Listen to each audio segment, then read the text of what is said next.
Hello everyone and welcome to another video with me, Winner Andrews, with another video of Weekly Andrew for you here, in which I don't think this episode is going to be that much different from last week's episode, considering I honestly haven't really done that much this week either. So yeah, not tons of anime like last week, and just when it comes to games, Devious World again, I guess, though I guess I could talk about other things as well at the end of this, so yeah. Get straight into things here with anime, I guess. So, first off, Realist Hero, in which the negotiations have finally finished after 3 episodes. Well, 2.5 episodes, I guess, considering they finished halfway through this episode, so yeah. In which, with the negotiations done, Van has been returned to Amadonia for 2 years worth of Amadonia's annual budget, basically, spread out over 10 years. So they're basically paying 20% of their annual budget every single year, basically to reduce their military, so they're not spending so much on military and everything and not so large of a threat. And then a bunch of other things for it's like for compensation, I guess. So yeah. The main thing I'm kind of wondering, considering I'm pretty sure this is going to happen, is how long is it going to take before the people of Amadonia basically start a revolution or something? Because they've gotten a taste of freedom, and yeah, I don't think they really want to go back under tyranny and all that oppression and everything. So, yeah, don't exactly got much else to say there, I guess. So, yeah, second half of the episode, I really didn't have much that I want to really say about, so, eh. So, moving on to Genius Prince, in which we kind of get a few flashbacks throughout this episode with Wayne and Liam. Back at the academy and everything with their friends, basically, considering new characters showing up in this episode, which is one of their old friends, Loa, which turns out to be a princess of the Empire. And she is also very similar to Wayne with how she does things, I guess, causing problems, kind of. And towards the end of the episode there, some of the advice that Wayne gave Loa back at the academy seems to be coming to bite him in the ass now, considering she's using that advice quite well currently, dragging him into what she wants to do no matter what, pretty much.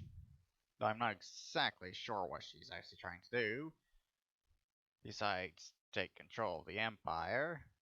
So no idea how she's actually going to go about doing that, but I guess we'll see in the next episode or two, I'm not exactly sure. So, moving on to World of the Del, in which it would seem Kenya has come to terms to the fact that the game has basically become real life for her at this point, and that all the other players are gone. So, yeah. Other thing to kind of mention there is she apparently stops Sargo and Mai Mai from fighting by basically tossing a grenade into the room that they're in. That's how she stops them from fighting, apparently. Ah, yeah. Interesting way to stop a fight. Just tossing a grenade into the room. So, yeah. Don't exactly have much else to say, I guess, for this anime either now. So, moving on to Devious World, considering I've kind of gone through the anime that I want to talk about. Seriously, it's weird how it doesn't really feel like tons is happening in anime yet, and we're 3 weeks in, basically. So, a fourth way through the season, it doesn't really feel like much is actually happening in anime yet. It's a bit weird. But I guess that could be due to world, a lot of the anime actually doing a bunch of world building, making it feel slower and everything. So I guess that's possibly one reason. Not exactly sure. But yeah, moving on to Devious World, which, as I said last week, basically, I have actually finished the rest of Samantha's content, in which first part of it where you go to see Aunt Kelly, um, then choose the TV option, Netflix, then you basically get the camping thing that you're basically supposed to be doing, in which the different routes there kind of lead to two different things currently, in which one of them you basically become Odin, Norse god and everything, and the other you get kidnapped along with Aunt Callie.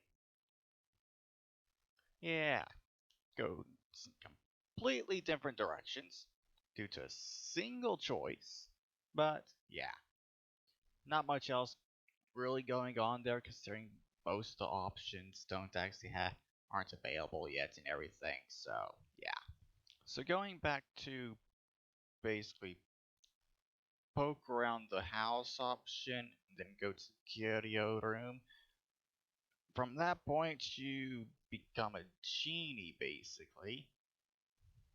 And honestly, I'd like to see more content in that. Considering, yeah, honestly seems quite interesting. But other than that, there's not really tons there. And that's entire part of the game from when you poke around the house. So, moving back even further, I guess, where instead of going to Aunt Kelly's, you go to see a friend in Paladin City. First option, there's not tons for the second one there. There's not tons of content for the second option available there, but what's there, I would basically sum up as Crazy Town.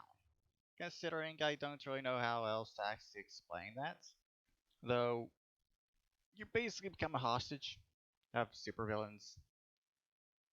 Though I kind of think those villains are kind of based upon like the Joker, some other one as well. Not exactly sure, but it's just crazy. Don't know how else to explain it. So go back. The other option, first one is there. Go out to see the city and forgive the city guard, the superhero, in which basically leads you to you basically becoming a superhero as well. Different options available to you and how to basically fix your spine because it's broken. But at that point, there's really nothing else.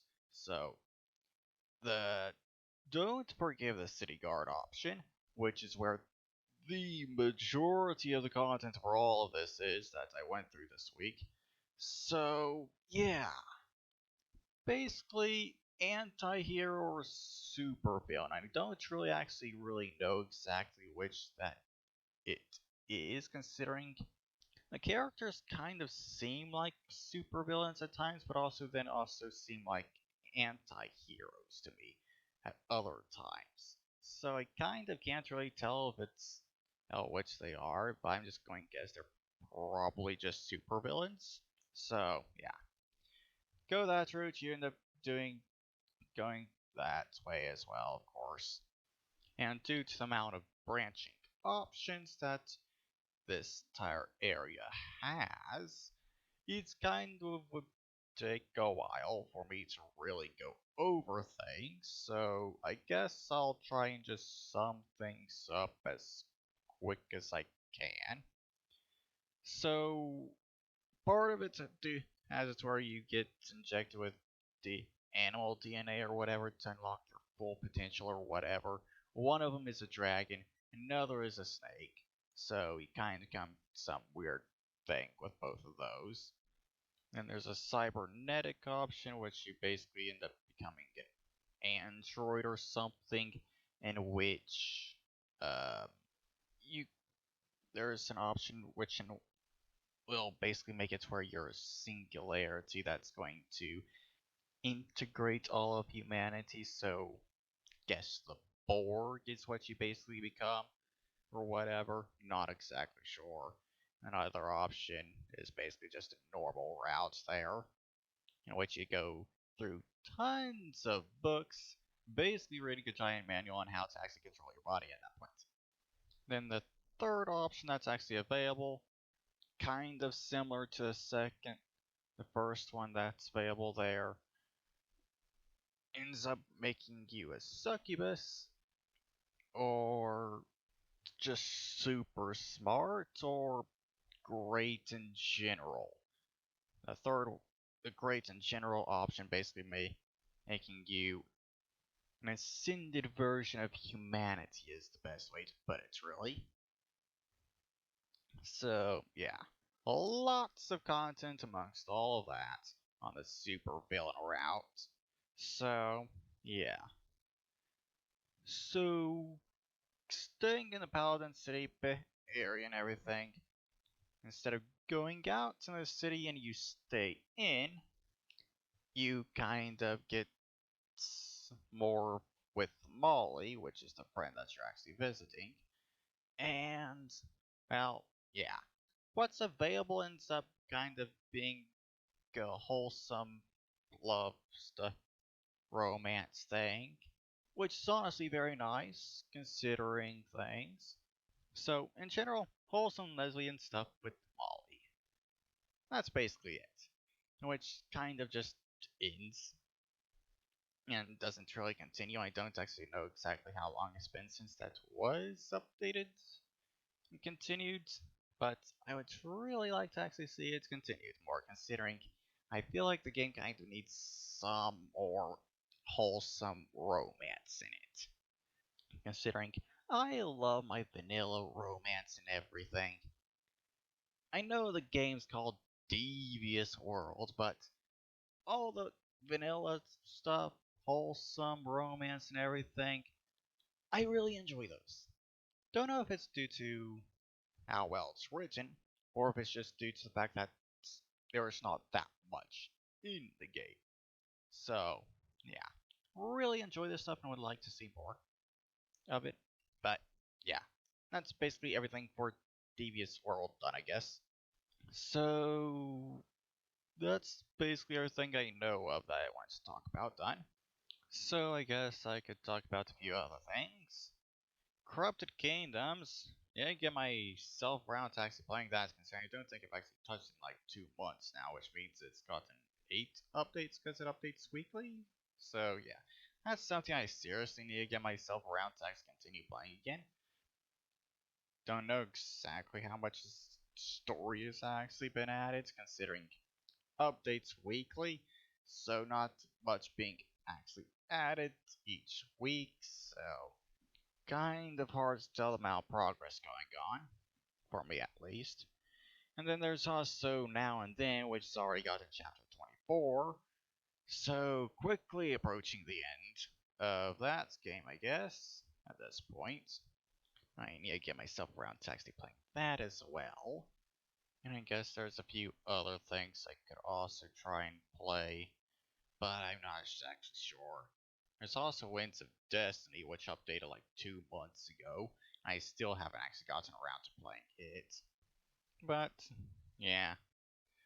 Not exactly sure what else to talk about at this point, so yeah, I guess I'll just end the video here. So I hope you all enjoyed it, and I'll see you all in the next one.